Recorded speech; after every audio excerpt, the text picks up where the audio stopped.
Hi everyone, Hefe here. Today we're going to be talking a little bit about beer history, where it came from, and the world it created.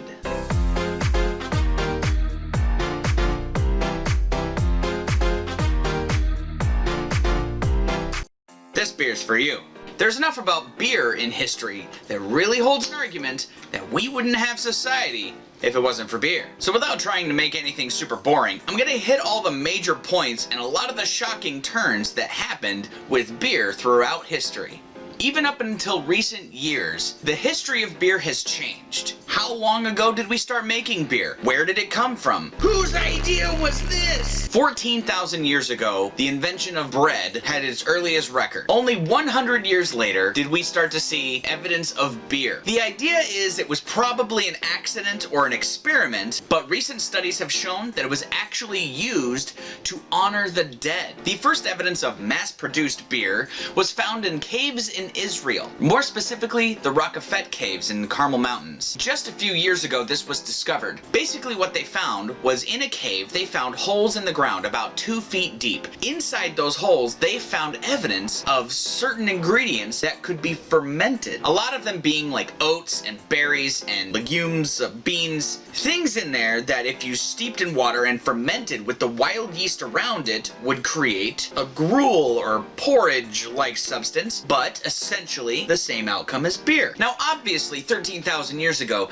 they didn't really know what they had. They just knew that it made them feel good. Obviously there was no other explanation other than the gods themselves. Now keep in mind, this is 13,000 years ago. This is 10,000 years before any evidence of written language. That's crazy. And do you want to know what the first writings were really about? Agricultural cycles for ingredients for beer. This is what started society as we know it. Written language, record keeping, because of beer. Most people know that the main ingredients in beer are water, malted barley, and hops. But back then, it was magic. They didn't know anything about the science behind it all, but it wasn't until 1040 AD that the first actual brewery came into existence. Some of you actually might have heard of it because they're still making beer today. Weinstefan. It was a monastery, or an abbey,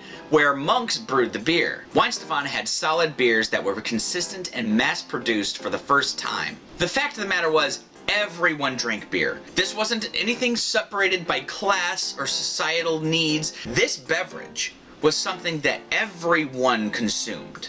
A little under 500 years later, Germany came into a point of history where they had to start making sure that they had all the ingredients that they needed to make their beer. They actually had something that was known as the German Purity Law. Reinheitsgebot. That was in about the year 1516. The German Purity Law went into effect, and most people would be making these beers according to these laws. But what happened was a lot of people who were not from that area originally argued against it. The German Purity Law really focuses more so on premium lagers. What they were intending to control were how bottom fermented beers, or lagers, were being made. On the other hand, top fermented beers, also known as ales, were not being regulated. Ales were easier to make, they took less time, and you could add a lot more ingredients and flavors to them. It wasn't until 1859 where someone finally discovered the effects of yeast. For thousands of years, while they were mixing the beer with a yeast paddle, they literally stir. When they were done stirring a batch, they would pull it out and they would put it right into the next one. What was happening was yeast was building on that paddle and they were using it from batch to batch. Don't wash it off. This is the lucky paddle. What they didn't realize that we're doing, that was what was activating all of the alcohol and carbonation in the beer. Yeast's job is to make alcohol and create carbonation by eating the sugars in a beverage. They thought it was magic! Many years later, when they finally decided what yeast was, it wasn't until 1906 that they finally added yeast as an ingredient to the German Purity Law. So the German Purity Law, as we know it today, is water, hops, malted barley, and yeast. Some people still argue that fact and say that yeast is more of a reactant as opposed to an ingredient, but I can argue that yeast itself brings a lot of flavors to the table. If it weren't for yeast, you wouldn't have the taste that you have in Hefeweizens. Wheat beers in general. Yeast, by the way, is one of the very few ingredients in the world that naturally tastes like banana.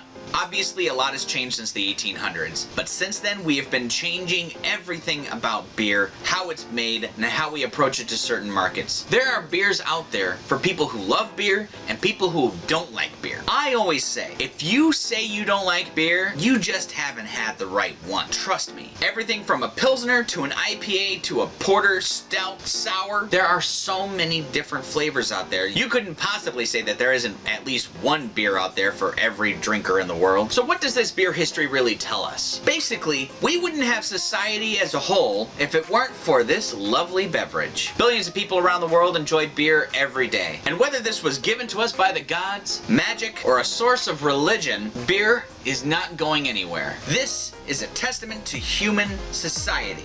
Every year, new styles or new variants on the styles are being introduced, and people around the world are embracing it. Well, I hope you guys enjoyed a little bit of the beer history today. If you like what you saw, hit the subscribe button and hit the notification bell so you can see the next video that comes out. And until next time, this beer's for me.